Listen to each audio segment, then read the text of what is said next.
Who says we have overpopulation? Well, I think that it's very difficult to see under the current model of fossil fuel-based capitalism. Sorry to use that word. I know it upsets you. But that is what you until we've run out, when we run out of fossil fuels. Yeah, that's not going to happen. Well, it will happen. Yeah.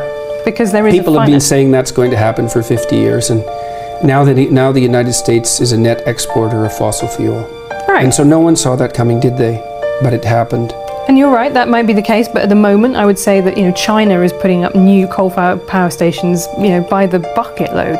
Yeah. It is entirely possible that the stuff that the developed nations did, that now developing nations did, and now doing to make themselves richer. They'll get concerned about clean air when they get richer. That's what the data indicate. Once you get GDP up to about $5,000 per year, people start to become concerned with environmental issues.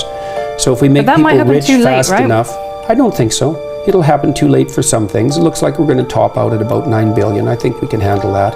I think probably one of the problems that'll beset us in 100 years, assuming there are even creatures like us around in 100 years, is that there'll be too few people, not too many. The projections top out at about 9 billion. It's only 2 billion more than we have now. There's every reason to assume that we can cope with that, especially given the rapid decreases in poverty around the world at the moment. There's a bit of a bottleneck.